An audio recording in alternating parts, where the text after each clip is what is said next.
രാജ്യത്ത് നരേന്ദ്രമോദി യുഗം അവസാനിച്ചോ? ഇന്ത്യ മുന്നണി അധികാരത്തിലേക്ക് എത്തുകയാണോ?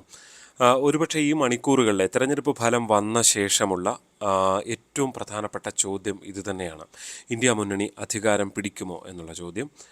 ആ, വളരെ പ്രധാനപ്പെട്ടത്, ഇനിയും ഒരു അന്തിമമായ കണക്ക് വന്നിട്ടില്ല. നമ്മൾ ഈ വീഡിയോ എടുക്കുമ്പോഴും ഏതാണ്ട് 290, 92 എന്നൊക്കെയുള്ള കണക്കുകൾ മാറി മറിഞ്ഞുകൊണ്ടിരിക്കുന്ന സാഹചര്യമാണുള്ളത്.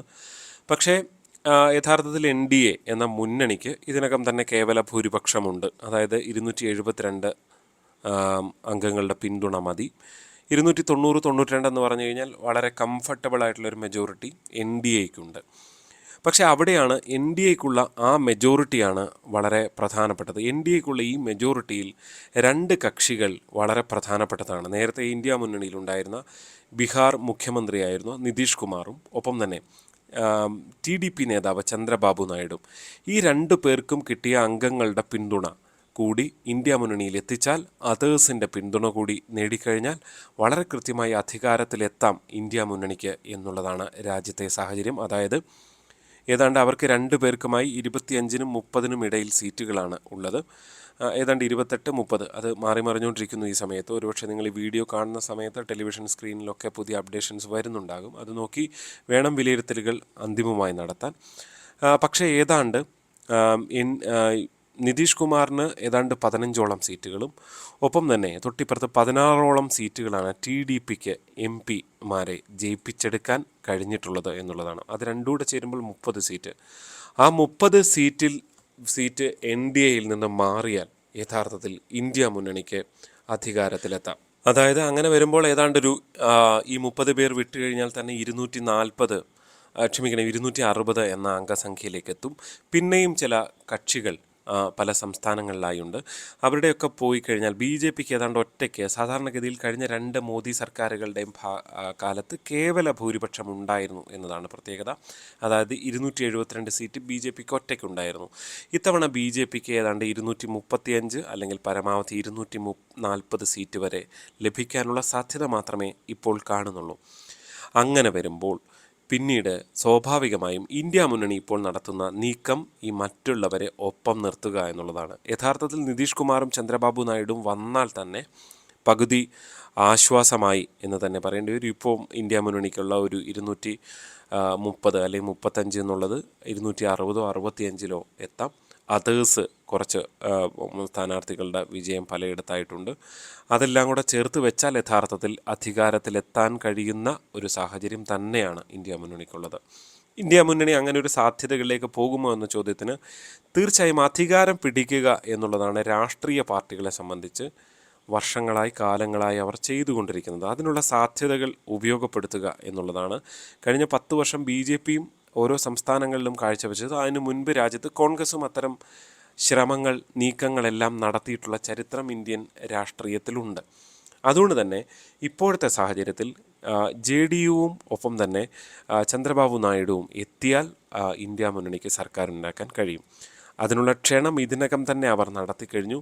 ഉപപ്രധാനമന്ത്രി പദം വരെ ഫലത്തിൽ വാഗ്ദാനം ചെയ്തിട്ടുണ്ട്. പ്രധാനമന്ത്രി പദം വരെ വാഗ്ദാനം ചെയ്തിട്ടുണ്ട് നിതീഷ് കുമാറിന് എന്നുള്ളതാണ് പുറത്തു വരുന്ന വാർത്തകൾ. ഏറ്റവും ഒടുവിൽ ലഭിക്കുന്ന വിവരമനുസരിച്ച് ചന്ദ്രബാബു നായിഡു ആന്ധ്രയുടെ മുഖ്യമന്ത്രിയായി തന്നെ തുടരും എന്നുള്ളതാണ്. അങ്ങനെയെങ്കിൽ നിതീഷ് കുമാറിന് പ്രധാനമന്ത്രിയാകാൻ താല്പര്യമുണ്ട് എങ്കിൽ അതൊരു പക്ഷേ അംഗീകരിക്കപ്പെടാനുള്ള സാധ്യത നമുക്ക് തള്ളിക്കളയാൻ കഴിയില്ല. അങ്ങനെ വന്നാൽ സർക്കാർ രൂപീകരിക്കാം. പക്ഷെ അവിടെ ഉയരുന്ന പ്രധാനപ്പെട്ട ചോദ്യം, അതിന് മുകളിലേക്ക് സീറ്റുള്ള പല കക്ഷികളുമുണ്ട്. അവരുടെയൊക്കെ നിലപാടുകൾ എന്താണ് എന്നുള്ളതാണ് ഏറ്റവും പ്രധാനപ്പെട്ടത്. പ്രത്യേകിച്ച് DMKയ്ക്ക് അടക്കം ഏതാണ്ട് 37-38 സീറ്റുകൾ ഉണ്ട്. ഇപ്പുറത്ത് ഏതാണ്ട് 30 സീറ്റിനടുത്ത് 25 സീറ്റിന് മുകളിൽ ഈ മമതാ ബാനർജിക്കുണ്ട്, തൃണമൂൽ കോൺഗ്രസിനുണ്ട്. SP-ക്കും സമാനമായ രീതിയിൽ ഏതാണ്ട് 40 സീറ്റിന് അടുത്തുണ്ട്. അപ്പോൾ സ്വാഭാവികമായും പ്രധാനമന്ത്രി പദത്തിന് അർഹതയുള്ളത് സീറ്റുകളുടെ എണ്ണം വെച്ച് നോക്കിയാൽ മറ്റ് കക്ഷികളാണ് എന്ന യാഥാർത്ഥ്യം അവിടെ നിൽക്കുകയാണ്. പക്ഷേ BJP സർക്കാരിനെ താഴെ ഇറക്കാൻ ചില വിട്ടുവീഴ്ചകളുടെ ഭാഗമായി ഇവരാരെങ്കിലും അധികാരത്തിൽ വന്നാൽ അതിനുള്ള സാധ്യത നമുക്ക് തള്ളിക്കളയാൻ കഴിയില്ല.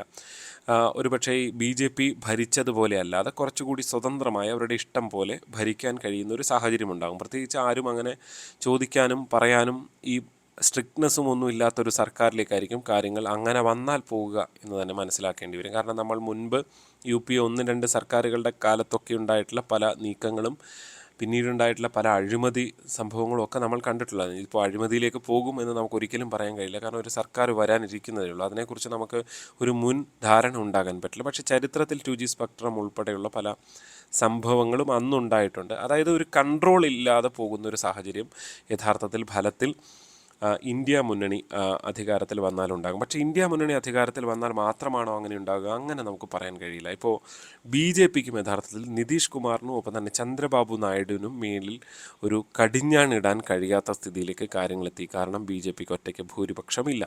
അതുകൊണ്ട് തന്നെ കഴിഞ്ഞ 2 സർക്കാരുകളെ പോലെ കഴിഞ്ഞ 2 സർക്കാരുകളും ഒരുപാട് വിമർശനങ്ങളുണ്ടെങ്കിലും അവർക്ക് സ്വന്തമായി തീരുമാനമെടുക്കാൻ, എന്ത് നടപ്പാക്കണോ അത് തീരുമാനമെടുക്കാനുള്ള കപ്പാസിറ്റി ഉള്ളൊരു അംഗബലം അവരെ സംബന്ധിച്ചുണ്ടായിരുന്നു. അതുകൊണ്ട് തന്നെ ആ ഒരു സാധ്യത ഇനി BJPക്ക് ഇല്ല. എന്തായാലും പ്രധാനമന്ത്രി നരേന്ദ്രമോദി ഏറ്റവും ഒടുവിൽ പ്രതികരിച്ചിരിക്കുന്നത് ഈ ഒരു വിജയത്തിന് നന്ദി അർപ്പിക്കുന്നു, തുടർന്ന് പ്രവർത്തിക്കാനുള്ള ഊർജ്ജമാണ് എന്നൊക്കെ പറഞ്ഞുകൊണ്ടാണ്. അതായത് BJP സർക്കാർ ഉണ്ടാക്കാൻ പോകുന്നു എന്ന നിലപാട് തന്നെയാണ് വ്യക്തമാക്കിയിരിക്കുന്നത്. എന്തായാലും ഈ രാത്രിയും തുടർന്ന് നാളെയാണ് ഇന്ത്യ മുന്നണി യോഗം വിളിച്ചിരിക്കുന്നത്. അത് രാഹുൽ ഗാന്ധി ഇന്ന് വാർത്താ സമ്മേളനത്തിൽ ചോദിച്ചപ്പോൾ മറുപടി പറഞ്ഞത്, നിങ്ങൾ സർക്കാർ ഉണ്ടാക്കുമോ എന്ന് ചോദിച്ചപ്പോൾ വളരെ ഗംഭീരമായൊരു മറുപടിയാണ് രാഹുൽ ഗാന്ധി പറഞ്ഞത്. അതായത് അത് ഞങ്ങൾ ഒറ്റയ്ക്ക് പറയേണ്ടതല്ല, ഞങ്ങളുടെ ഘടകകക്ഷികളോട് ചോദിക്കണം, അവരുടെ അഭിപ്രായം എന്താണെന്ന് കേൾക്കണം, അതിനുശേഷം എന്നാണ് അദ്ദേഹം പറഞ്ഞത്.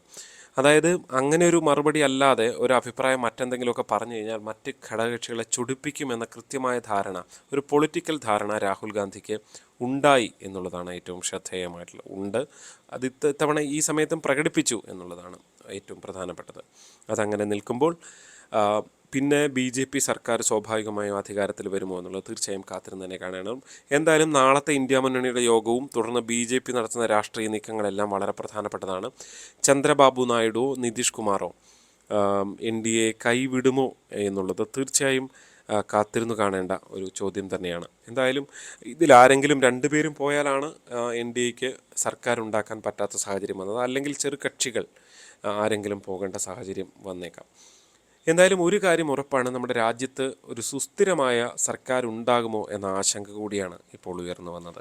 സഖ്യകക്ഷികളുടെ സമ്മർദ്ദത്തിന് BJPയും ഇത്തവണ വഴങ്ങേണ്ടി വരുന്ന ഒരു സാഹചര്യത്തിലേക്ക് കാര്യങ്ങൾ എത്തും എന്നതിൽ യാതൊരു തർക്കവുമില്ല. തൊട്ടിപ്പുറത്ത് ഇന്ത്യ അലയൻസിനെ സംബന്ധിച്ച് ഒരുപാട് വലിയ വെല്ലുവിളികളാണ്. കാരണം ഇത്രയധികം കക്ഷികളെ യോജിപ്പിച്ച് കൊണ്ടുപോകേണ്ട ഒരു രാഷ്ട്രീയ സാഹചര്യമാണ് ഉള്ളത്. ഇപ്പോൾ NDA സംബന്ധിച്ച് ഇതിപ്പോൾ ഏകീകൃത സിവിൽ കോഡ് നടപ്പാക്കുക തുടങ്ങിയ പ്രഖ്യാപനങ്ങൾ അവർ ഇതിനകം തന്നെ പ്രഖ്യാപിച്ചിട്ടുണ്ട്. സ്വാഭാവികമായിട്ട് അത് NDAയുടെ പ്രഖ്യാപനമായി വന്നതാണ്. അതിനോട് നിതീഷിനും ഒരുപക്ഷെ ചന്ദ്രബാബു നായിഡുവിനും എതിർപ്പുണ്ടാകാൻ സാധ്യതയില്ല, കാരണം അവരൊരു അലയൻസിലെത്തിയല്ലോ. പക്ഷേ അത്തരം നീക്കങ്ങളിലേക്ക് പോകുന്നത്, അത്തരം വലിയ വലിയ തീരുമാനങ്ങൾ എടുക്കാൻ ഇനി സാധ്യത കുറവാണ്. അത് വലിയ വെല്ലുവിളികൾ നിറഞ്ഞതാണ്. എടുക്കുമോ എന്നുള്ളത് കാത്തിരുന്ന് തന്നെ കാണേണ്ടി വരും. ഇന്ത്യ മുന്നണിയെ സംബന്ധിച്ചും ഒരു പക്ഷേ രാജ്യത്ത് ഇപ്പോൾ നമ്മൾ പെട്രോൾ വില നിയന്ത്രണം അതൊക്കെ പറഞ്ഞ് ഇഷ്ടം പോലെ പൈസ സർക്കാരിൻ്റെ കയ്യിലുണ്ട്. അതുകൊണ്ട് തന്നെ ഒരു വെൽഫെയർ സ്കീമുകൾ കൂടുതലായി, അതായത് ജനങ്ങൾക്ക് വാരിക്കോരി കാര്യങ്ങൾ കൊടുക്കുന്ന ഒരു നിലയിലേക്ക് പോകുന്നൊരു നിലയിലേക്ക് ഒരു പക്ഷേ കാര്യങ്ങൾ പോയേക്കാം. പക്ഷേ അപ്പോഴും രാജ്യത്തിൻ്റെ ഖജനാവ് അത് കൂടുതൽ പ്രതിസന്ധിയിലാകാനുള്ള സാധ്യത നമുക്ക് തള്ളിക്കളയാൻ കഴിയില്ല. എന്തായാലും എന്താണ് ഇനി സംഭവിക്കാൻ പോകുന്നത് എന്നുള്ളത് നാളത്തെ പകൽ അല്ലെങ്കിൽ ഇനിയുള്ള ദിവസങ്ങൾ, ഇനിയുള്ള മണിക്കൂറുകൾ തന്നെയാണ് അക്കാര്യത്തിൽ നിർണായകമാകുക. നിങ്ങളുടെ അഭിപ്രായം എന്താണ്? രാജ്യത്ത് ആരാണ് സർക്കാർ ഉണ്ടാക്കാൻ പോകുന്നത്? കമൻറ്റുകൾ രേഖപ്പെടുത്തുക. ചാനൽ സബ്സ്ക്രൈബ് ചെയ്യാത്ത സുഹൃത്തുക്കൾ സബ്സ്ക്രൈബ് ചെയ്യുക. ഒപ്പം തന്നെ വീഡിയോ ഇഷ്ടപ്പെട്ടാൽ ലൈക്ക് ചെയ്യുക. നമ്മുടെ കേരളത്തിലെ സാഹചര്യത്തെക്കുറിച്ച് ഒരു പ്രത്യേക വീഡിയോ തന്നെ ചെയ്യുന്നുണ്ട്, അതും എല്ലാവരും കാണണം. നന്ദി.